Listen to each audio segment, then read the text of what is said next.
Anong sabi mo? Gusto mong kumuha ng acting classes?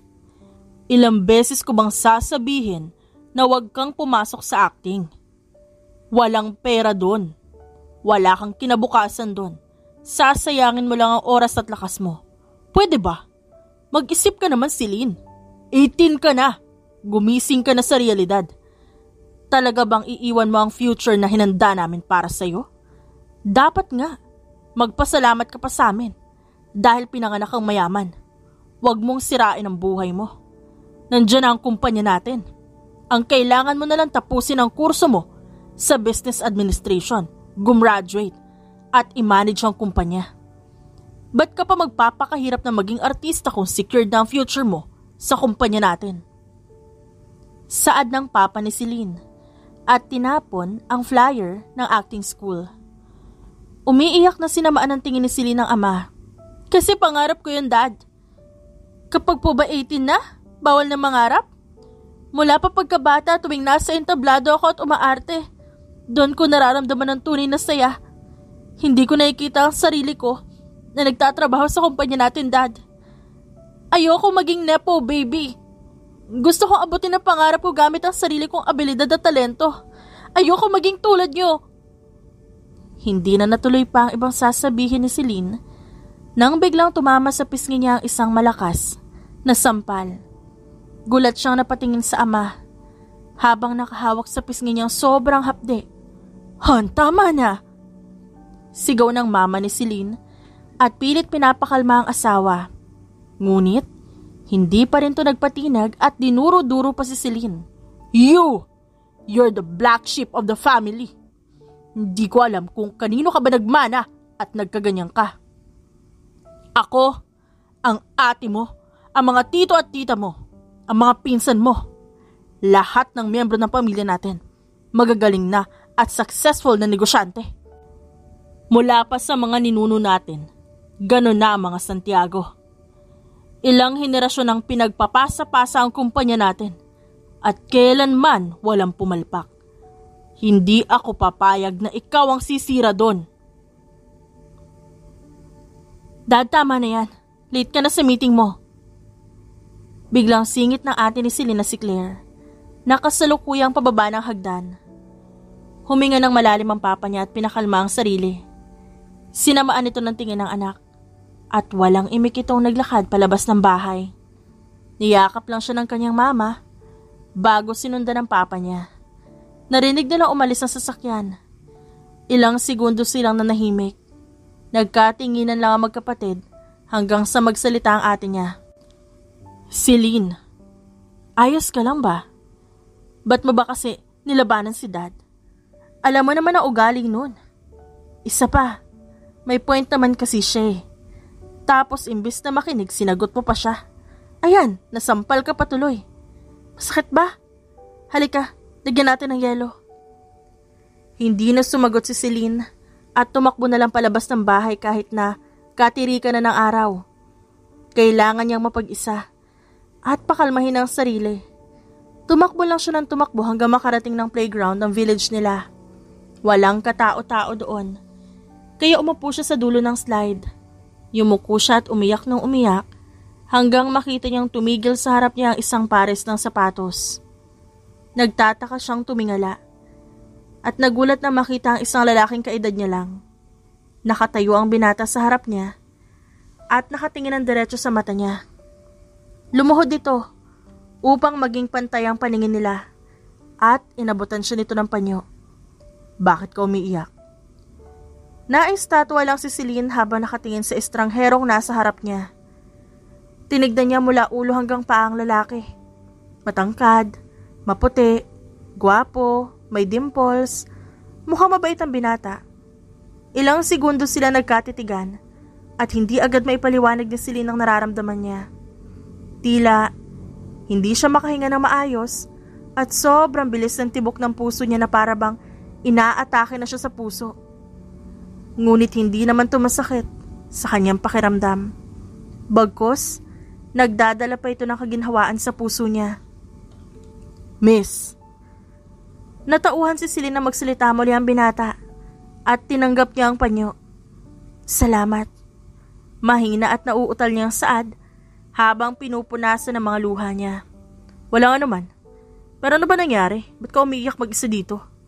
Kung kailangan mo ng pagsasabihan, willing ako makinig. Promise, di ko ipagkakalat.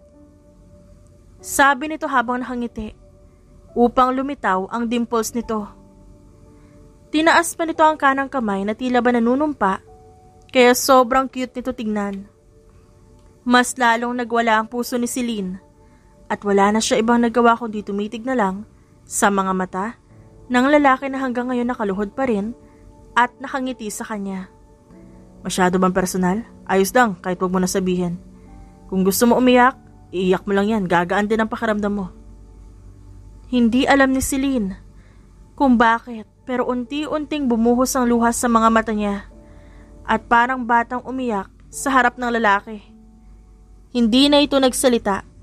Tinabihan na lang si Celine at hinayaan siyang umiyak.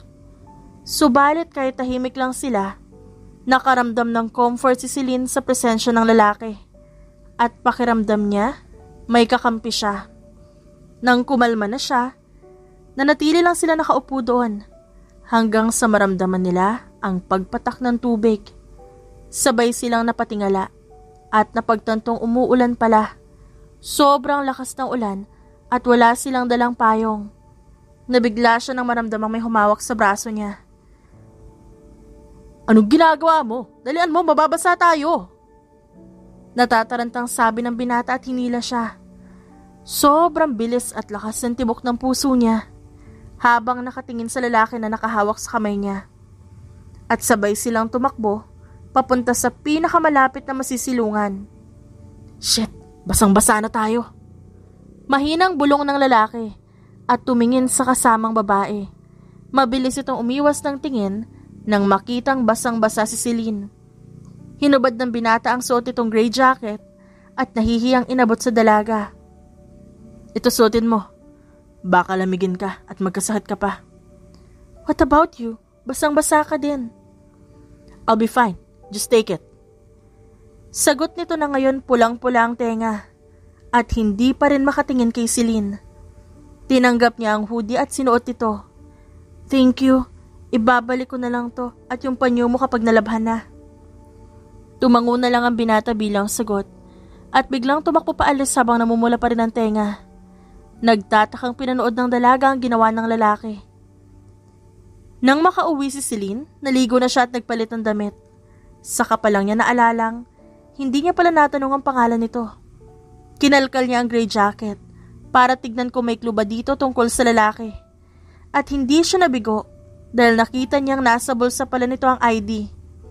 Napangiti siya nang mabasa ang impormasyon na nakasulat doon at nalaman niyang pareho pala sila ng universidad na pinapasukan. Denver Alvarez. Yun ang pangalan nito at first year sa kursong Civil Engineering. Kinabukasan pagkatapos ng klase, inabangan ni Celine sa harap ng College of Engineering building si Denver.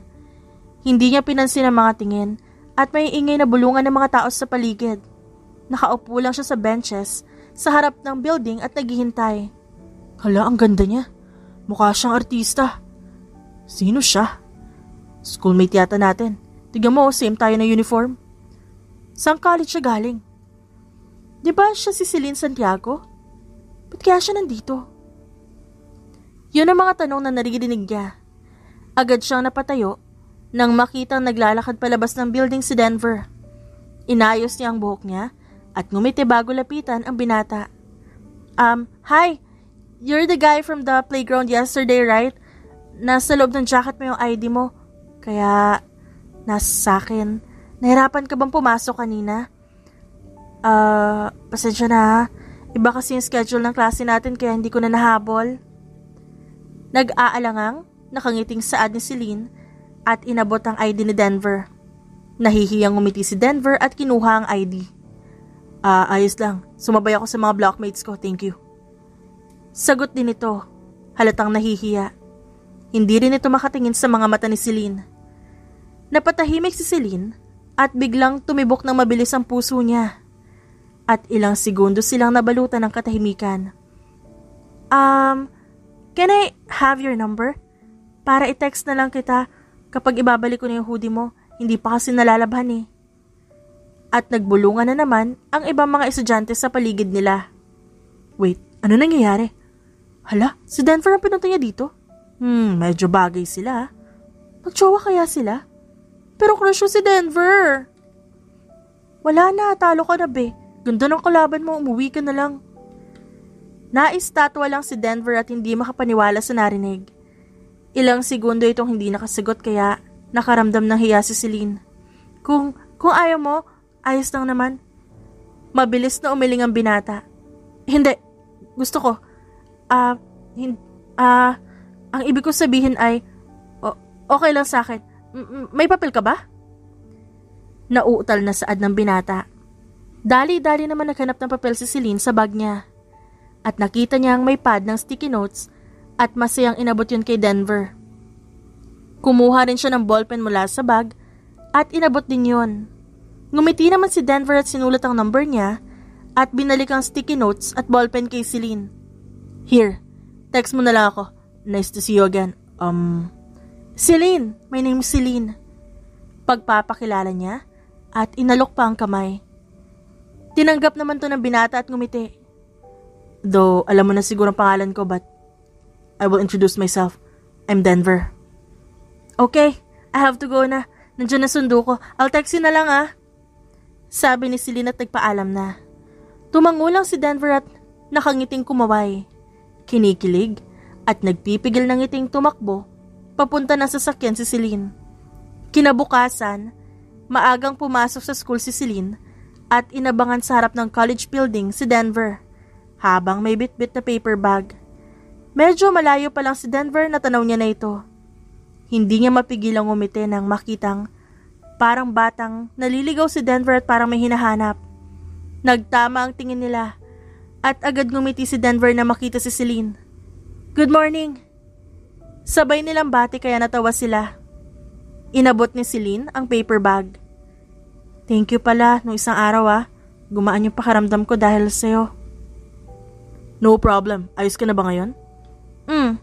Huwag kang mag-alala, okay na ako. Kung kailangan mo na mapagsasabihan o kasama kapag di ka okay, tawagan mo lang ako ah. Nasa iyo naman number ko, di ba? Sige, basta ganun din sa'yo ah. Tumawag ka lang kapag kailangan mo ng kausap. Ito yung number ko. Kumuha ng sticky note si Celine at sinulat ang number niya bago to inabot kay Denver. Hindi niya na hinintay ang sagot nito at nagpaalam ng papasok sa klase. Tumakbo siya paalis dahil nasa kabilang dulo pa ang building niya habang naiwan namang nakatulala si Denver at pinapanood na tumakbo si Celine. Hindi nito mapigilang umiti habang pabalik-balik ang tingin nito kay Celine at sa sticky notes kung saan nakasulat ang number nito. Lumipas ang panahon at naging magkaibigan ng dalawa. Hindi nila maipaliwanag kung bakit pero magaan ang pakiramdam nila pag magkasama sila. Pareho rin silang walang ibang kaibigan dahil nai-intimidate ang mga kaklase nila sa yaman ng pamilya nila. At ang iba naman, mga plastic na gusto lang gamitin ang impluwensya nila. Kaya madalas silang magkasama sa school. Sa labas din ng school, ganun din. Dahilan, upang magkaroon ng chismis na magkasintahan daw sila. Hindi naman nila pinapansin ang mga sabi-sabi at nanatiling magkaibigan lang. Kahit ang totoo, may lihim silang pagtingin sa isa't isa. Pagkatapos ng klase sabay silang umuwi. Noon, hatid sundo ng kanyang driver si Celine. Ngunit simula na maging magkaibigan sila ni Denver, sa kanya na ito sumasabay pa uwi. Hindi naman nagreklamo ang pamilya ni Celine dahil maimpluwensya at mayaman din ang mga Alvarez na pamilya ni Denver. Natuwa pa nga sila dahil may koneksyon na sila sa mga ito na tiyak magdadala ng advantages upang mas lalong lumakas ang kumpanya nila. Celine, tignan mo, may ice cream oh. Di ba nagka-crave ka na ice cream ngayon? Sabi ni Denver sabay turo sa ice cream stall habang naglalakad sila at naghahanap ng makakain. Oo, paano mo nalaman? Gulat na sabi ni Celine. Sinabi mo sa akin kanina. At naalala mo pa yon? Ako nga mismo hindi ko na maalalang nabanggit ko yun eh. Tumawa lang si Denver. Matalas na ang memorya ko, tara na. Hinila ni Denver ang kamay niya at sabay silang tumakbo papunta sa tindahan ng ice cream. Isa pong chocolate at isa pong strawberry. Sabi ni Denver sa aling tindera at inabot ang bayad. Naghintay sila na magawa ang ice cream at nang matapos, inabot ni Denver ang strawberry ice cream kay Celine. This is your favorite, diba? Oo, paano mo nalaman? Ito yung in-order mo lagi. Dali kainin mo na ice cream mo. Matutunaw yan. Nako, ang sweet naman. Sweet naman yung boyfriend mo, iha. Madalang lang ang ganyan. Yung mister ko nga hanggang ngayon, hindi pa rin maalala ko anong paborito kong kulay. 20 years na kami magkasama. Napakaswerte mo dyan sa binatang yan. Gwapo na nga, mabait at sweet pa. Huwag mong pakakawalan yung boyfriend mo, ha? Hindi po. May kaibigan lang po talaga kami. Mabilis sa pagtanggi ni Celine. Ganun ba? Sayang naman. Hindi mo ba talaga gusto ang binatang yan? Hindi po. Celine, matutunaw yung ice cream mo, kainin mo na. Tapos na ako kumain, tara na. Kailangan na natin umuwi. Salamat po, mauna na kami. Malamig na sabi ni Denver at mabilis naglakad paalis. Naku, habulin mo bilis. Nagtatampo na yata yan, mukhang gusto ko yata. Natatawang saad ng Ali. Gulat namang napatingin si Celine kay Denver na ngayon malayo na. Mabilis niyang kinain ng ice cream at nagpaalam sa Ali bago habulin si Denver. Denver, wait lang, bagalan mo naman. Hinihingal lang ako, kakatakbo eh. Reklamo ni Celine dahil tumatakbo na siya pero hindi pa niya mahabol ang binata. Hindi sumagot si Denver pero mas binagalan niya ang paglalakad para makasabay sa kanya si Celine. Napano ka ba? Ba't bigla mo akong iniwan?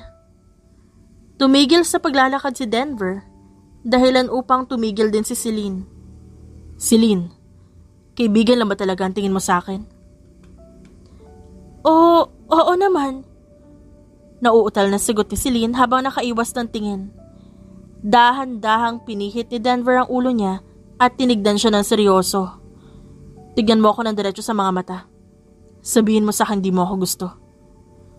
Hindi nakasagot si Celine at nakatulala lang na nakatingin kay Denver habang nagwawala ang puso niya. See? Hindi ka makasagot, Celine. May nararamdaman ka ba sa akin kahit konti lang? Kasi ako, gustong gusto kita. Maghihintay sana ako pero ayoko na magkaibigan lang tayo. I want to be more than just your friend. Magsasalita sana si Celine, kaso pinigilan siya ni Denver. And don't you dare to say that we can be best friends. Alam mo hindi yun ang ibig kong sabihin. Gusto ko maging boyfriend mo. Willing ako manligaw. Okay. Yun lang ang salitang lumabas sa bibig ni Celine habang nakatingin sa mga mata ni Denver. Okay? Okay as in okay na ligawan kita? Or okay na maging girlfriend kita? Okay, you can be my boyfriend. Naistatwa lang si Denver at napakurap-kurap pa. Hindi makapaniwala sa narinig. Nagulat na lang si Celine nang sampalin bigla ni Denver ang sarili. Hindi naman ako nananaginip, di ba? Gusto mo talaga ako, totoo? Tumawa lang si Celine at tumango.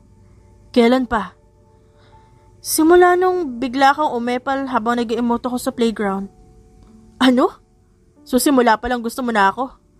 Akala ko ako lang may feelings nun. May feelings ka na nun sa akin? Hindi ba halata? Sabay na lang silang natawa dahil nalaman nilang matagal na pala nilang gusto ang isa't isa. Pero walang umaamin sa kanila. Nung araw na yun, hindi mawala-wala ang ngiti sa mga labi nila hanggang sa matulog na sila sa kanya-kanya nilang bahay. Lumipas ang panahon, mas lalo silang napalapit sa isa't isa. Laging magkasama. Alam din ng kanilang pamilya ang tungkol sa kanilang relasyon at wala namang reklamo ang mga ito tungkol dito. Gusto mo mag-apply? Tanong ni Denver nang mahuling nakatingin si Celine sa tarpaulin ng isang acting school na nakasabit sa isang building. Weekends ngayon, kasalukuyan silang naglalakad-lakad at naghahanap ng restaurant. Ha? Hindi ah. Tinignan ko lang. Pagtanggi ni Celine at nagpatuloy sa paglalakad. You can't lie to me, babe. Kilala kita. Kung gusto mo mag-acting, bakit di ka sumali sa acting classes? Bumuntong hininga si Celine. Ayaw ng mga magulang ko. Alam mo naman kung ano ugali ni Papa, di ba? Oo naman, kilala ko. At alam ko rin kung sinong tatay mo. Si Hugo Santiago. Kilala siya sa pagiging stricto at seryoso. Pero pati ba sa bahay ganun siya? Minsan, oo. Naalala mo ba nung una tayo magkita? Umiiyak ako nun, di ba? Nag-away kasi kami ni Papa dahil sinabi ko sa kanila na gusto kong pumasok ng acting school. Tas ayaw niya. Ayun, nag-away kami. Bata pa lang kasi ako, pangarap ko na maging artista. Lagi akong sumasali sa mga theater club at performances mula elementary.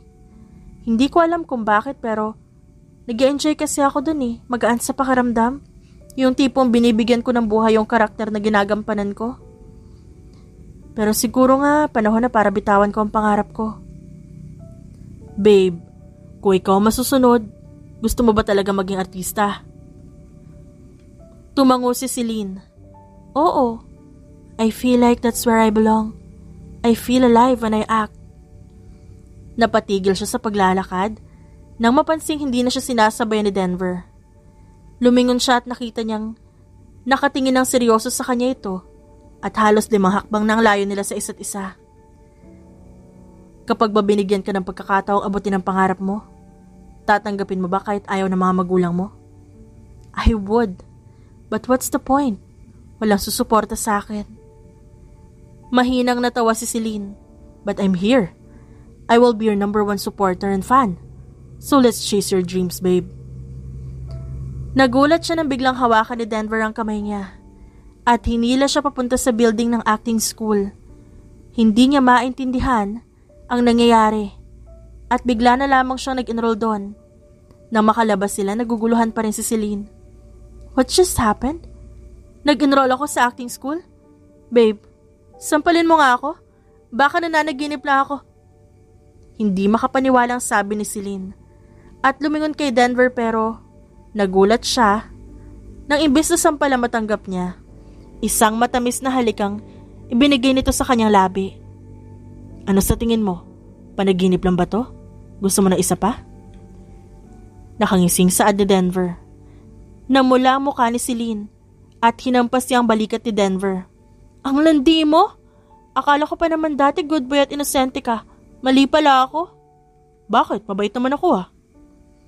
Nagmamaang-maangan na sabi nito at nagpa-cute pa sa kanya. Hindi ka gentleman. Ninakaw mo yung halik sa akin.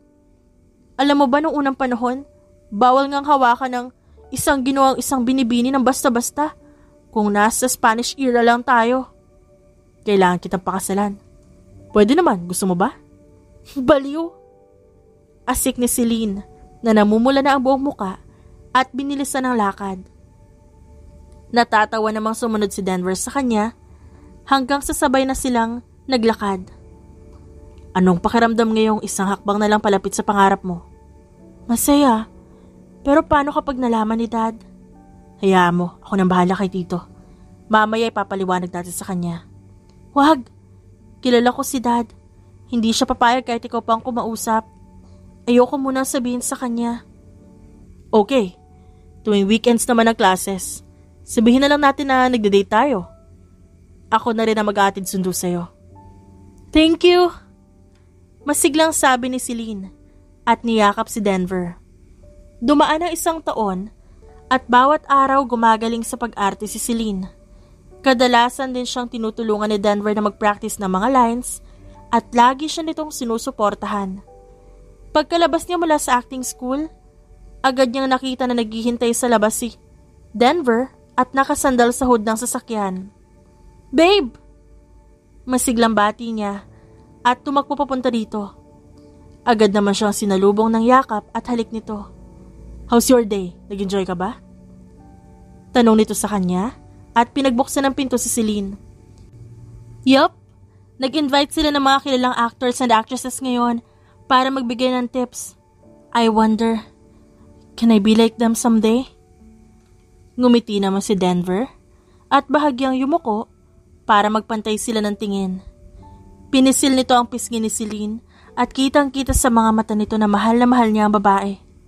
Siyempre, ikaw pa kaya? Ang galing mo kayang umarte, babe. Na-amaze talaga ako pag nakikita kitang umaarte. Kasi sa paraan mo ng pagbigkas ng mga linya mo, punong-puno ng emosyon. At parang hindi ka basta umaacting lang. Dinaramdam mo yung buhay at emosyon ng karakter mo. At binibigyang buhay ang mga ito.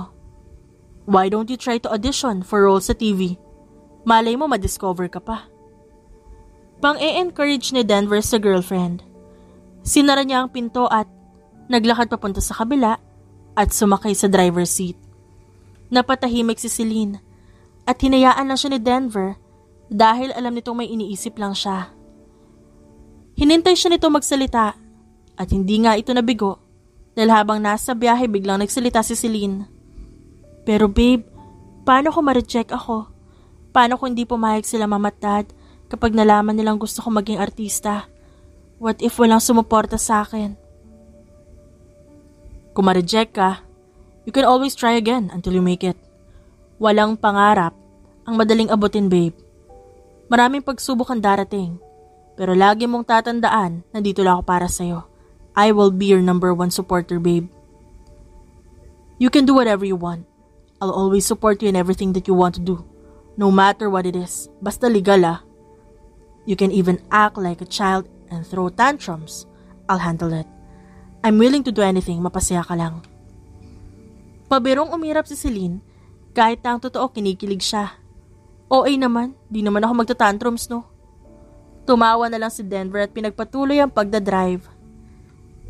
Napagpasyahan ni Celine na mag-audition para sa isang supporting role sa isang upcoming drama ng sikat na entertainment company. Sinamahan siya ni Denver. Naghihintay lang sa labas si Denver, habang si Celine naman nasa loob ng audition room. Pagkalabas ni Celine, agad tumayo si Denver upang salubungin ito. Nakatulala siya kaya agad nag-alala ang binata. Kumusta? Okay ka lang? Kumurap na ilang beses si Celine bago tumingin ng diretso sa mata ni Denver. I got accepted! Next week na script reading! Masayang sigaw ni Celine at niyakap ng mahigpit si Denver. Congratulations! I know you could do it! Masayang sabi ni Denver at niyakap siya. Oh my God! Makakatrabaho ko na yung mga idol ko! Nagsigawan at nagtatatalon lang sila doon hanggang sa kumalma na sila. Pagkatapos noon, kumain muna sila sa isang restaurant para mag-celebrate. At pagkatapos umuwi na sila, nagplano rin silang pumunta ng La Union. Total wala naman silang pasok bukas at dahil bakasyon din naman. Kinabukasan, habang naglalakad siya palabas ng bahay, abot tenga ang ngiti nito ngunit napawi ang ngiti niya na makitang hawak ng papa niya ang copy ng script na naiwan niya sa sala kagabi. Dad, ano to? Hindi ba't sinabi ko sa'yo na bawal kang maging artista? Sinuway mo ko at pinilit ang gusto mo? Ilang beses ko bang kailangang ulitin na wala kang kinabukasan dyan? Talaga bang pagpapalit mo ang henerasyon na pinaghirapan ng pamilya natin para lang dyan? You're the black sheep of the family. Umalis ka na. Ayaw kitang makita. Kapag tinuloy mo pa yan, kakalimutan ko na anak kita. Sigaw nito at galit na hinagis ang script sa sahig. Tahimik lang na umiyak si Celine at pinulot ang script na yon at naglakad palabas. Nagulat si Denver na makita si Celine. Babe! Umiiyak ng tawag ni Celine sa kanya. Babe, ano nangyari? Ba't ka umiiyak? Okay ka lang ba? Humagulhol siya ng iyak sa dibdib ni Denver. Hinaplos naman ng lalaki ang ulo nito at pinakalma siya. Nakita ni Dad yung script ko at nagalit siya. Sabi niya kapag tinuloy ko raw, itatakwil niya ako. What should I do? Ano bang gusto mong gawin? Hindi ko na alam. Hindi ko na alam kung anong gagawin ko. My mind is telling me na dapat sundan ko sila, but my heart says otherwise. Ayokong bitawan ang pangarap ko pero ayaw ko rin silang suwayin. Ano na susundin ko doon? Nalilito na ako.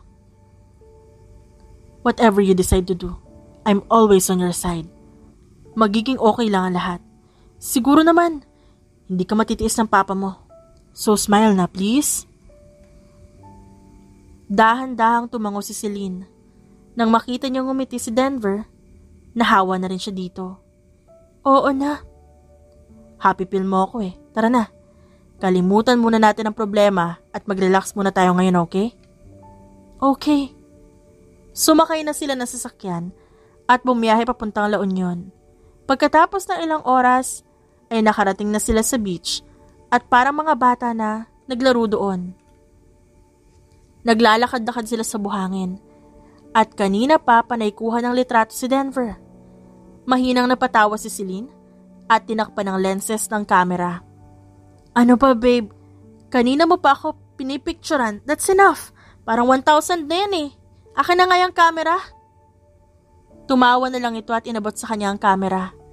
Walang pasabing tinutok ni Celine ang camera kay Denver na nagtataka siyang pinapanood. Mabilis at sunod-sunod niyang kinunan ng litrato ito habang may malawak na ngiti. Hey! Ba't bigla mo akong pinicturan? Hindi ako handa. Delete those. Babe! Give me back my camera! Saad ni Denver at nilahad ang palad niya. Ayoko nga. Come and get it. Napailing na lang si Denver habang nakangiti. Babe, akin na. Aniya at naglakad papunta kay Celine. Then get it! Kinaway pa nito ang camera. Natatawa naman siyang hinabol ni Denver. Lumilingon pa si Celine para mang-asar at picturean si Denver. Ilang minuto silang naghabulan sa beach hanggang sa nahabol din ni Denver si Celine. Huli ka! Nakangising sabi ni Denver nang mahuli niya si Celine na tawa ng tawa. Kinuha niya ang camera mula sa kamay ng babae at nilapag ito sa buhanginan. Tapos kinarga niya si Celine at hinagis papunta sa dagat. Hoy, Denver Alvarez! Kabibihis ko pa lang! Halika dito! Sigaw naman ni Celine na basang-basa na. Sinamaan niya ng tingin si Denver. Natawa lang ng tawa. Ayoko nga. Mas lalo siyang naningkit ang mga mata niya at may naisip na namang kalokohan. Binasaan niya ito ng tubig. Gumanti naman si Denver. At nagantihan lang sila hanggang sa tuluyan na silang mabasa. Tawa lang sila ng tawa. Mabuti na lang marami silang dalang ekstrang damit. Pagkatapos noon umupo sila sa buhanginan at magkatabing pinanood ang papalubog na araw. So what do you plan on doing in the future, babe? Ipapursue mo ba ang acting? Sumandal si Celine sa balikat ni Denver. I don't know. I want to pursue acting. Pero ayoko ring suwayin sila, ma'am. So I think for now, susundin ko muna sila. But will you be happy? Babe, alam kong gusto mong pasayahin ang pamilya mo. Pero kung ang kapalit nun, isasacrifice mo ang kaligayahan at pangarap mo, then I suggest wag mo na lang gawin. Ayoko nalulungkot ka. Piliin mo yung talagang gusto mo. How about you? Anong plano mo? After college, I plan to take board exam agad. Tas kukuha ako ng ilang taong experience sa kumpanya ni Papa at pagkatapos nun, magta-travel tayo sa buong mundo. Gulat na napatingin si Celine kay Denver. Tumawa naman ang mahinang lalaki at sinabing, Yes, I still remember what you said before. You mentioned that you wanted to travel, right? Wait, really? You remember that? Random ko lang yung nasabi few years ago. Paano naalala mo pa yun? I don't know. Siguro dahil ikaw yung nagsabi? Ang cheesy mo talaga, no? Whatever. Continue with what you were saying. Then I want to marry you. And live in a peaceful town with you someday. What do you think? Sounds good. I want to get married before I reach the age of 30. Probably around 28 or 29. Saan mo ba gustong tumira? Gaano kalaki yung bahay natin? Gusto mo ba magka-baby? Tsaka ilan? Oh, ho, kalma lang. Isa-isa lang. Hindi pa ako sigurado sa bahay pero ayoko na masyadong malaki o masyadong maliit. Gusto ko sakto lang.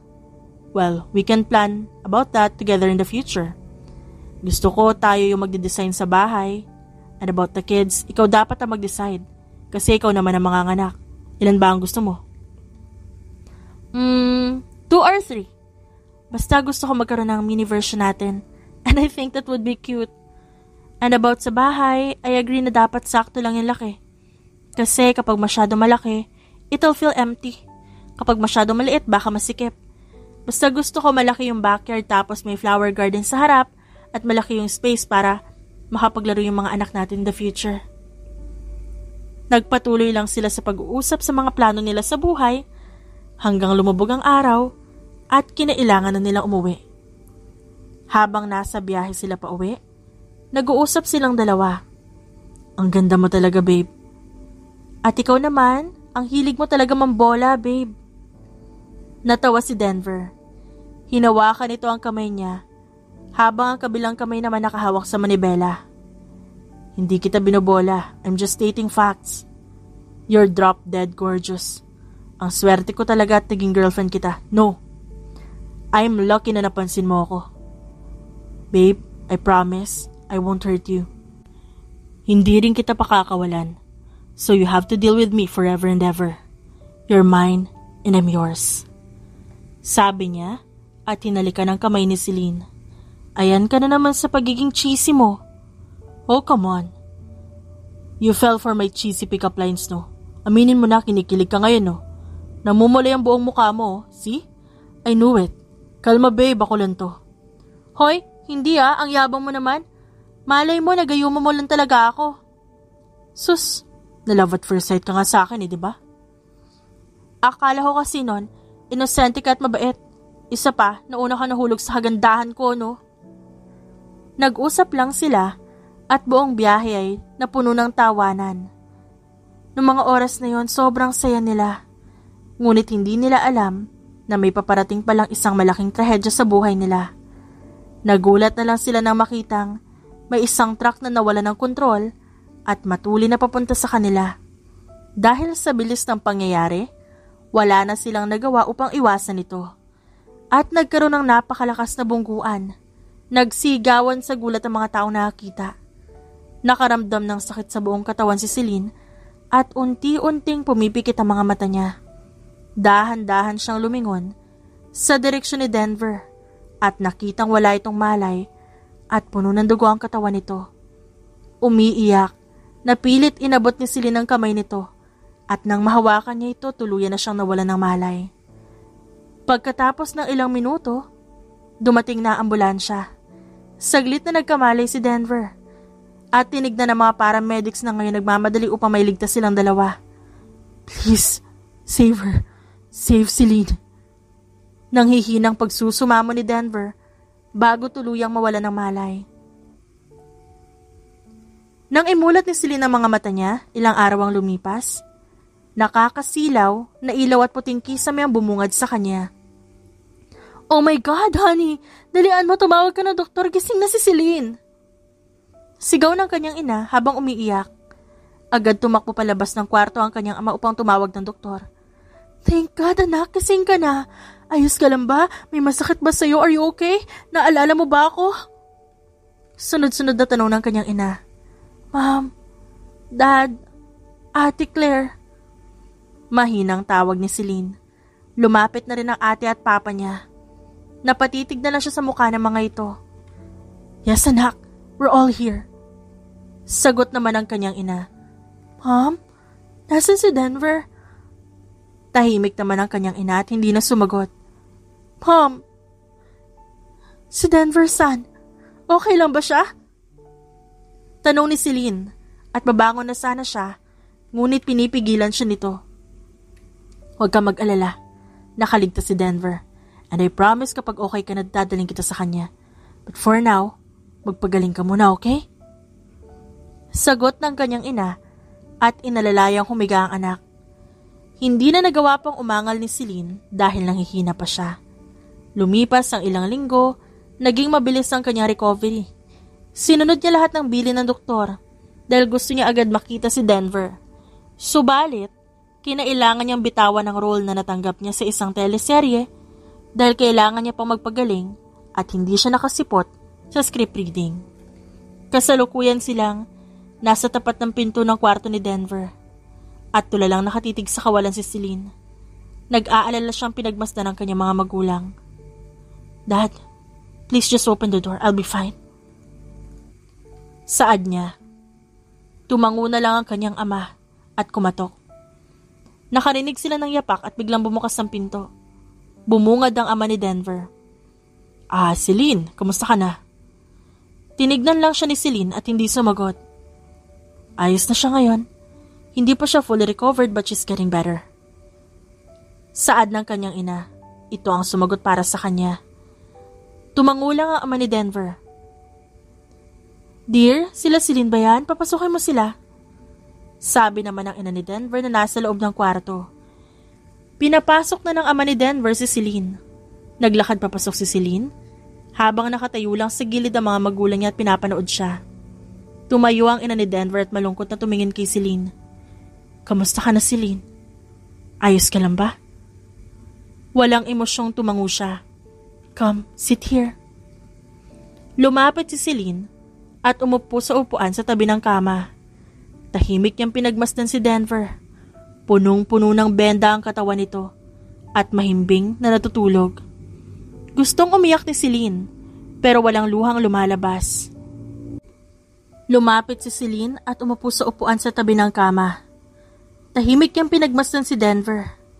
Punong-puno ng benda ang katawan nito at mahimbing na natutulog. Gustong umiyak ni Celine pero walang luhang lumalabas. Tila naging manhid na siya dahil sa lahat ng nangyari. He's in coma, Celine. Sabi ng doktor, hindi nila alam kung kailan siya magigising. He can wake up now, he can wake up later, tomorrow, next week, next month, next year, 5 years later, 10 years, or never. We never know kung kailan siya magigising o kung magigising pa ba siya. We can only hope and pray. Malungkot na paliwanag ng ina ni Denver. Wala silang nakitang reaksyon mula kay Celine. Hindi rin siya umimik. Tila walang kabuhay-buhay ang mga mata niya at sobrang tamlay niya. Mas natakot at nagalala ang mga magulang ng dalawa dahil kahit hindi nila alam kung anong nararamdaman ni Celine, mas maayos kung magwala o umiyak siya dahil kung ganun alam nilang buhay at may emosyon pa ito. At least kung ganun alam nila kung anong gagawin. Pero ngayon wala sila magawa dahil hindi nila alam kung anong nararamdaman niya. Lumipas sa mga araw at na-discharge si Celine. Ngunit araw-araw pa rin niyang binibisita si Denver. Kada linggo siya umaattend ng therapy session dahil napag-alaman nilang may depression at PTSD na pala siya. Kadalasan nakatulala lang siya buong araw. Minsan kakausapin niya ang binata na tila buhay ito. Hinayaan lang siya ng kanyang mga magulang dahil naiisip ng mga ito na makabubuti yun sa recovery niya. At tama sila dahil tuwing kasama niya si Denver, tila nabubuhayan muli siya ng loob at unti-unting bumabalik ang emosyon sa kanyang mga mata. Umiiyak na rin to at naipapakita niya na ang emosyong nararamdaman niya. Nagsikap si Celine na ibangon ng sarili hanggang sa nag-start ng enrollment period sa universidad. Akala ng mga magulang niya hindi muna siya mag-enroll dahil hindi pa ito okay. Pero nagulat na lang sila nang malamang enrolled na pala ito. Naging masaya naman ang pamilya niya dahil nagkaroon muli siya ng motibasyong mabuhay. Si Denver ang naging inspirasyon niya at lakas upang ipagpatuloy ang buhay. Lagi niyang pinapaalala sa sarili na kailangan niyang mabuhay para kapag nagising si Denver, siya ang unang babati dito. Lagi niyang kinukwento kay Denver lahat ng pangyayari sa buhay niya. Matyaga siyang naghintay hanggang ang mga araw naging linggo at naging buwan na naging taon hanggang umabot ng 1 dekada ang paghihintay niya. Kasabay nito, unti-unting naabot ni Celine ang kanyang pangarap at naging okay na rin siya. Nakakangiti at tawa na siya, bagay na ikinatuwa ng pamilya niya. Gumraduate siya bilang magna cum laude, top-notcher sa board exam. Pagkatapos, nagsimula na siya mag-audition, tinuloy ang pangarap na maging artista. Hindi na siya pinigilan ng mga magulang niya dahil alam nila marami na siyang pinagdaanan at hindi na nila kaya masaktan ulit ang anak. Baon ng suporta ng mga mahal niya sa buhay, hakbang-hakbang niyang inakyat ang hagdan patungo sa pangarap niya. At pagkatapos na ilang taong paghihirap, nakamit niya ito. Unang tapak pa lang ni Celine palabas na sasakyan. Agad siyang binati ng mga flash galing sa iba't ibang kamera. at ang hiyawan ng mga fans niya na naghihintay sa labas. Binigay niya ang pinakamagandang ngiti na maibibigay niya at nag-pose habang sunod-sunod ang pagkuha ng litrato ng mga ito. Ngumiti lang siya at kumaway sa kamera. Maya-maya, naglakad siya sa red carpet habang kumakaway at nahangiti pa rin sa kamera. Huminto siya sa harap ng malaking double door at huminga ng malalim bago pumasok. Nilibot ni Celine ang tingin niya sa venue ng event at napangiti nang makita ang mga mukha ng mga veterano at sikat na artista, aktres at aktor na iniidolo niya nung bata siya. Hindi niya inakalang balang araw, mabibigyan siya ng pagkakataong tumabi sa kanila at dumalo sa tao ng red carpet event. Ang nooy panaginip lang ngayon, realidad niya na. Tahimik lang siya na nakikinig, pumapalakpak at nang i-announce ang Best Actress of the Year, nanlaki ang mata niya at di makapaniwalang pangalan niya ang tinawag. Nagpalakpakan ang lahat ng tumayo at naglakad siya paakyat na entablado. Congratulations! Bati sa kanya ng host. Thank you. Nakangiti niyang sagot. Lumapit siya sa microphone na nasa gitna ng stage at huminga ng malalim bago magsalita. First of all, I would like to thank my fans who never stopped believing and supporting me because without them, I wouldn't receive this award. Thank you rin sa mga staff na napapagod sa likod ng kamera. Sa wakas, nagbunga din ang paghihirap natin. Thank you rin po sa mga kapwa ko artista na nag-inspire sa akin na maging artista. And of course, thank you to my family who supported me through thick and thin, who were there with me through my ups and downs. I love you all, and to the man who supported and believed in me when no one else did, thank you. You were the one who told me that one day I'd be the great actress I dreamed to be. At tama ka, ito ako ngayon. Hawak ang award na to, nagsasalita sa harap ng maraming tao. Kundi dahil sa'yo, wala ako dito. Marahil hindi ko matutupad ang pangarap ko. So thank you very much. I love you. And I will still love you. And I'm still here, waiting for you. And I dedicate this award to you. Natapos ang pagsasalita ni Celine at pinunasan ng luha niya. Nagpalakpakan ang lahat ng kapwa niya artistang nandun at ang iba'y naiyak pa. Pagkatapos ng event, nagbihis si Celine ng mas komportabling damit. Congrats, Miss Best Actress of the Year! Bati ng manager niyang si Brianna. Thanks. Grabe, nakakatouch yung speech mo kanina. Napayak ako ng slide. Tignan mo, nag-viral yung speech mo. Nagtataka nga sila kung sino ang special someone mo eh. Tignan mo sa social media oh. Nakakatawa yung mga rumors na boyfriend mo kuno. Kung kani-kanino ka nalang siniship. Weh? Kinuha niya ang phone. At tahimik lang na nag-scroll sa internet habang nasa biyahe. Celine! Celine! What? Di mo ako naririnig. Kanina pa kita tinatawag. Should I buy you hearing aids? Pang-aasar ng manager niya. Sorry naman, bawal magpahinga. Celine, saan na tayo pupunta? Diretso na ba tayo sa bahay mo? No, ospital muna. Okay lang ba? Kakapunta mo lang ng ospital last week eh. Miss mo na siya agad. Ang swerte naman ni Denver.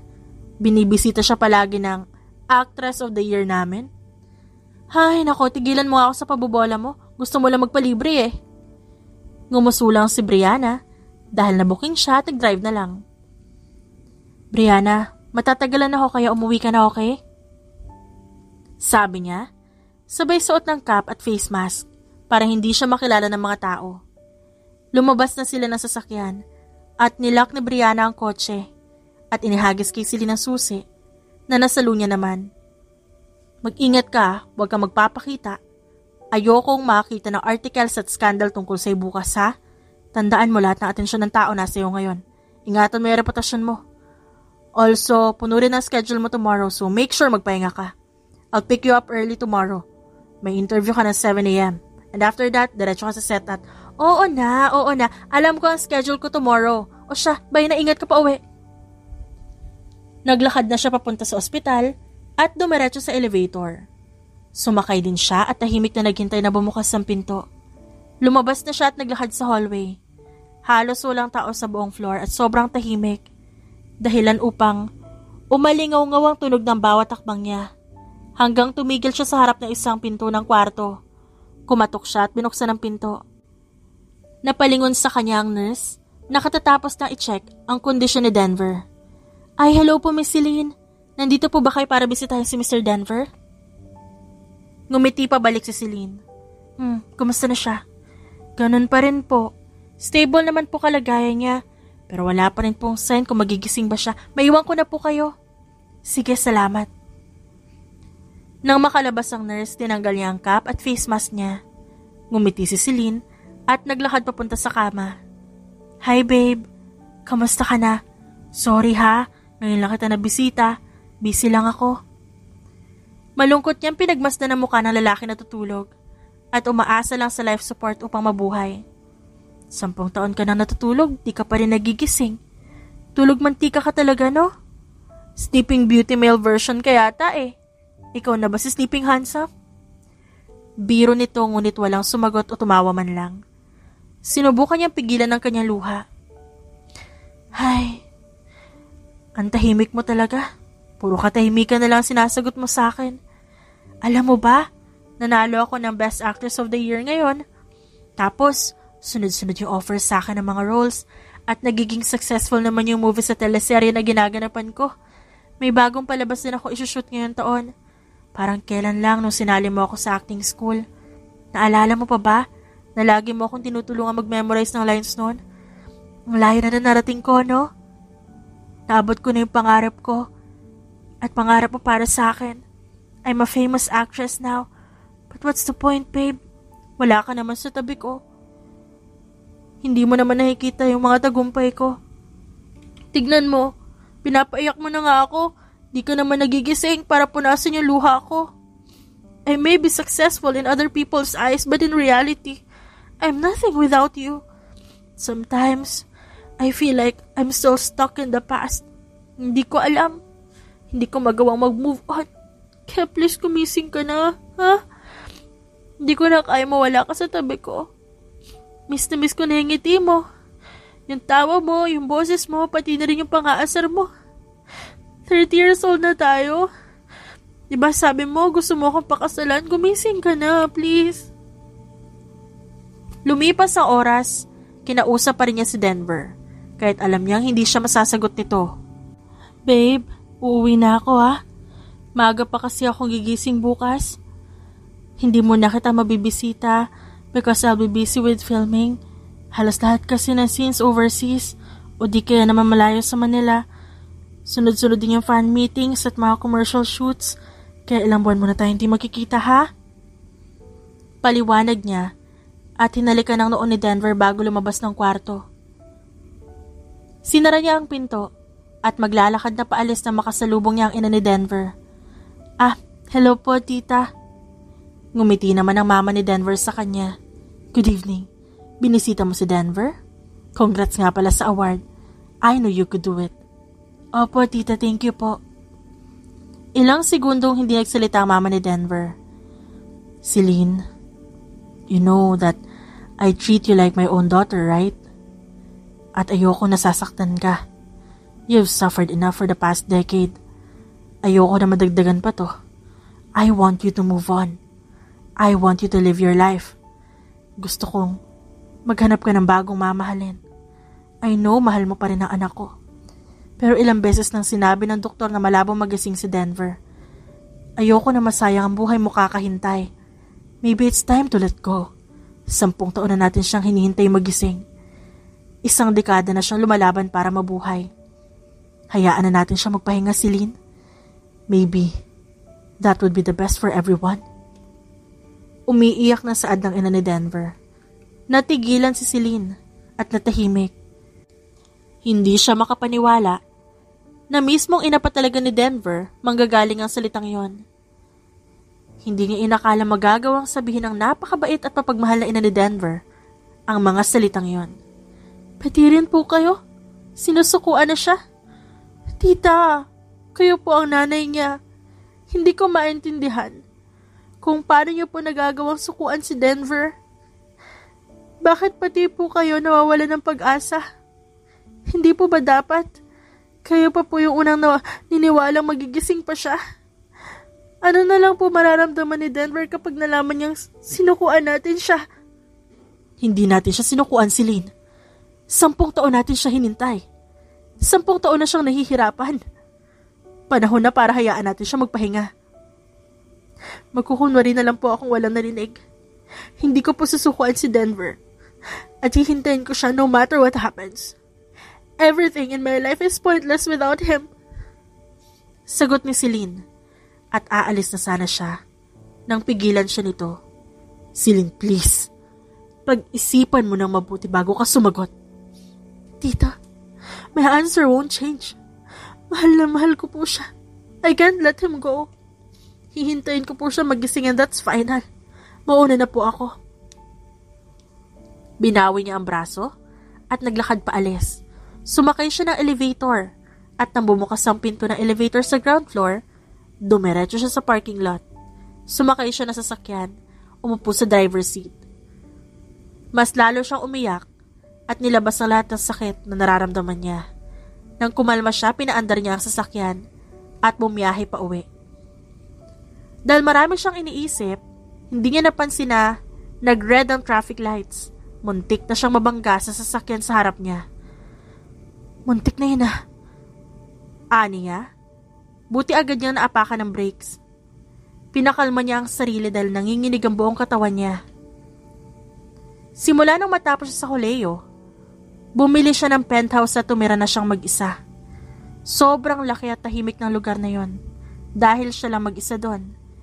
Malungkot siyang ngumiti nang sumalubong sa kanyang nakakabinging katahimikan. Kinabukasan madaling araw pa lang abala na siya dahil sobrang hectic ng schedule niya.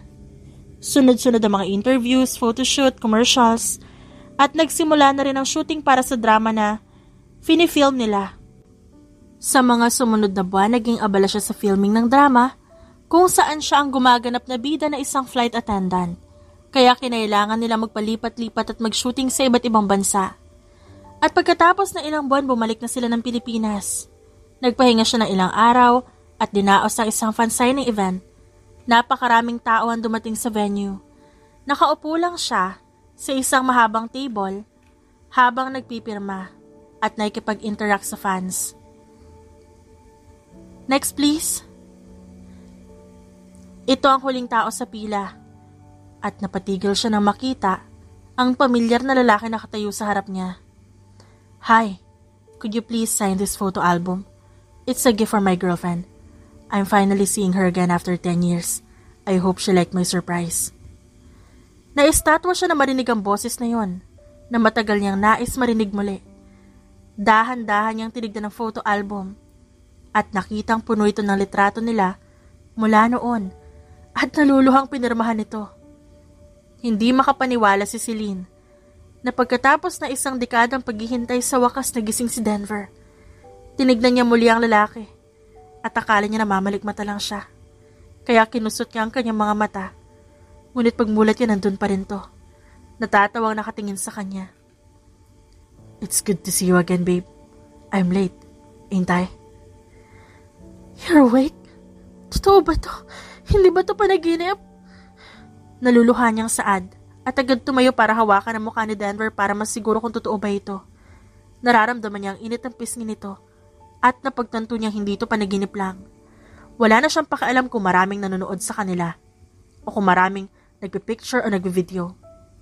Tuluyan ang napaiyak sa tuwa si Celine at niyakap ng mahigpit si Denver na tila hindi niya na ito papakawalan sa takot na mawala muli ito. Hindi niya maipaliwanag ang sayang nararamdaman ngayon. Sa wakas pagkatapos ng isang dekadang paghihintay, gising at kapiling niya muli ang taong tinitibok ng kanyang puso. You're awake. Gising ka na talaga. Oh my God, finally! Nagsigawan ng mga fans at halo-halong emosyon ang naramdaman nila. Ang iba kinikilig, ang iba gulat, ang iba nagsasana all, at ang iba naman bitter sa pag-ibig.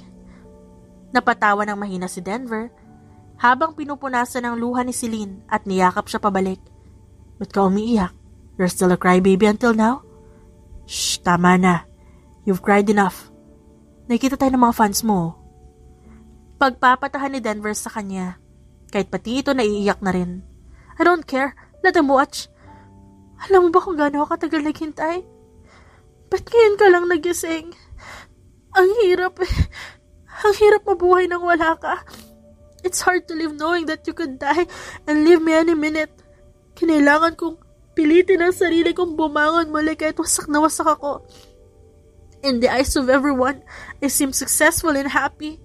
But the truth is that, deep inside, I was still stuck in the time I lost you.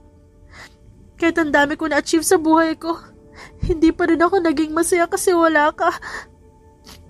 I know. I'm sorry. You did well. You did your best. You were strong for long enough. Don't worry. I'm here now. You don't have to pretend to be strong anymore.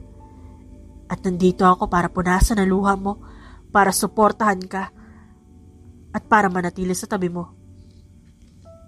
Tila lahat-lahat ng emosyon na naipon, at hindi niya mailabas sa loob ng 10 taon, biglang nagsilabasan. Umiyak lang nang umiyak ang dalawa habang yakap ang isa't isa. Wait, pero paano ka nandito ngayon? Kailan ka pa nagising? I woke up a few weeks after you left. I'm sorry hindi namin sinabi agad sa'yo. Huwag ka magalit sa kanila ha. Hiniling ko kasi na huwag mo na sabihin sa'yo kasi ayoko madistract ka sa pag-film. Ayoko masayang ang pinaghirapan mo.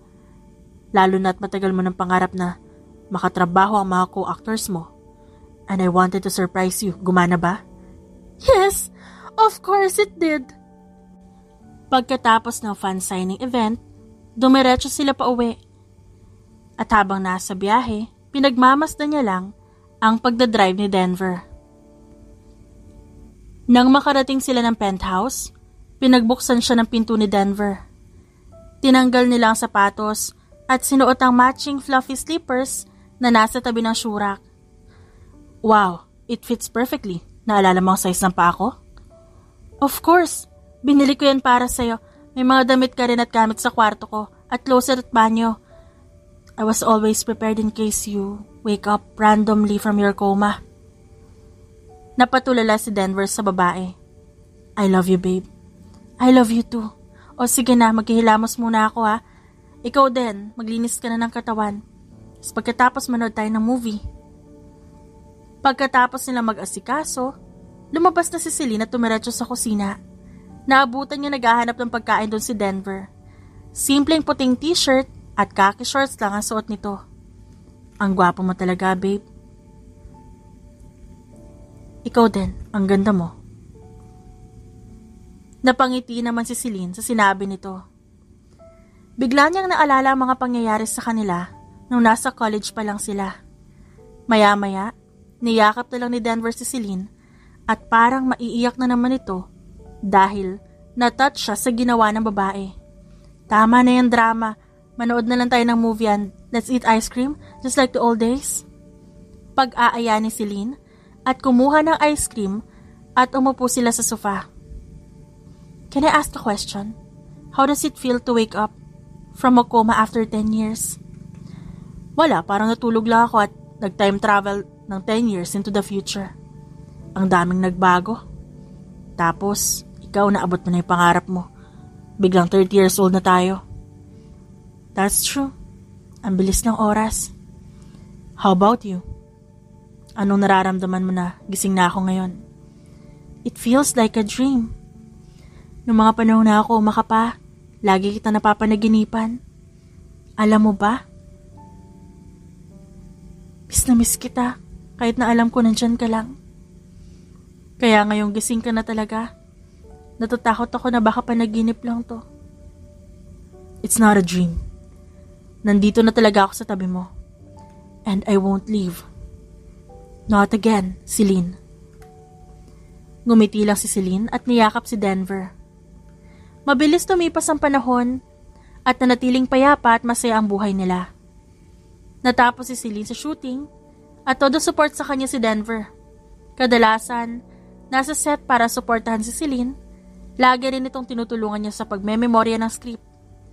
Hanggang sa dumating ang araw ng anibersaryo nila. Sinorpresa siya ni Denver at dinala sa isang yate. Nakatayo sila sa deck ng yate nang yumakap mula sa likuran si Denver at sabay nilang pinapanood ang paglubog ng araw. So how was my surprise? Nagustuhan mo ba? Of course, it's beautiful. Ilang sandali pa, nagpatugtog ng kanta si Denver.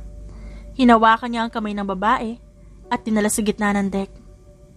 Sumayaw lang sila hanggang sa bigla siyang lumuhod at naglabas ng diamond ring. Ilang sandali pa, nagtanong siya sa babae, nagulat na nakatingin sa kanya. Celine Santiago, will you marry me? I know I don't deserve you but... Hindi na natuloy ni Denver ang sasabihin nang biglang sumigaw si Celine. Yes! Yes! Of course, yes! I will! Akin na yung singsing, come on! Give it to me! Napatawa na lang si Denver habang isinusuot nito ang singsing sa daliri ni Celine. Niyakap niya ng mahigpit ang babae. I love you.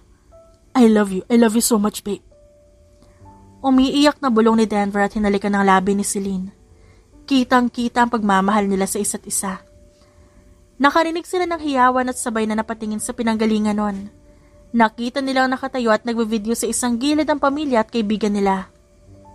You invited everyone? Gulat na tanong ni Celine. I knew that you'd want them to be here when I proposed, so I invited them. Also, nung nalaman nila magpo-propose ako sa'yo, hindi nila ako tinigilan hanggang sa pumayag akong hayaan sila manood.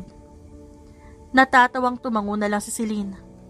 Dumaan ang araw, inanunsyo ng agency ni Celine ang tungkol sa engagement niya. Nagulat nga at nagkagulo ang lahat ng fans niya. Pero sobrang saya niya dahil tinanggap ng mga ito ang pangyayari sa kanyang buhay. Isang milestone bilang isang babae. Unti-unti nilang inasikaso ang kasal, pati na rin ang dream house nila. At habang tumutugtog ang isang kanta, mabagal na naglakad si Celine kasama ang kanyang magulang sa pasilyo patungo sa altar. Nakasuot siya ng napakahaba at napakagandang puting wedding dress. Napansin niyang umiiyak ang kanyang ama sa tabi niya. Dad, why are you crying? Hindi sumagot ang kanyang ama at pinunasan lang ang sariling luha. Tumawa ang kanyang ina na nakahawak sa kabila niyang kamay. Hindi pa rin niya matanggap na ikakasal ka na. Dad, pumayag ka na magpakasal ako, panindigan mo yung desisyon mo. Walang bawian. Natatawang biro niya. Sigurado ka na ba rito, Celine? Yes, Dad. Absolutely. Mahal ko si Denver at mahal niya ako. I waited for more than 10 years for this, Dad. Tumango ang kanyang ama hanggang makarating sila ng altar. Tumawa ulit si Celine nang makitang pati ang magiging asawa niya umiiyak na din. Denver, aalagaan at mamahalin mo itong anak ko, ha? Wag na wag mo siyang pababayaan. Kapag sinaktan mo yan, babawiin ko yan mula sa'yo. Siyempre naman po, pangako. Mamahalin at aalagaan ko po ang anak niyo. Hinding-hindi ko po siya pababayaan. Sagot naman ni Denver at kinuha ang kamay ni Celine. Nagsimula na magsalita ang pare. Nakatitig lamang sila sa isa't isa hanggang matapos ang seremonya ng kasal. Wala silang pinalipas na oras. At hindi pa pinatapos si Denver ang sasabihin ng pare, hinalikan niya na si Celine. Malumanay at puno ng pagmamahalan ang kanilang unang halik bilang mag-asawa. Finally, after years of waiting, natupad na natin yung pangako natin sa isa't isa. Waiting for you was the best thing I ever did in my life. You're worth the wait. I love you so much, Denver. Ngumiti si Denver at hinawakan ang kamay ni Celine. No more waiting, babe. This is it. Nandito na tayo. Ikaw lang ang mamahalin ko, and I swear, you won't regret marrying me, Celine. Of course. I waited for several years for this. I'm happy na ikaw ang pinakasalan ko. I want to wake up every day and see your face the moment I open my eyes. I love you, my Mrs. Celine Santiago Alvarez. I'm looking forward to our happy family. At hindi dito nagtatapos ang kwento. Sa halip, Bagong simula ito na punong-puno ng pagmamahalan at kaligayahan. Naging masaya at payapa ang buhay nila mag-asawa. Nag-aaway man sila paminsan-minsan at nagkakaroon ng problema, ngunit naayos nila ito na magkasama. Lalo na magkaroon pa sila ng mga supling. 3 anak. 3 anak na kanilang pinalaki ng punong-puno ng saya at pagmamahal. At habang buhay nilang babaunin ang masasayang memorya at masasayang pagkakataon na pinagsaluhan nila. And they live continue happily ever after. The end.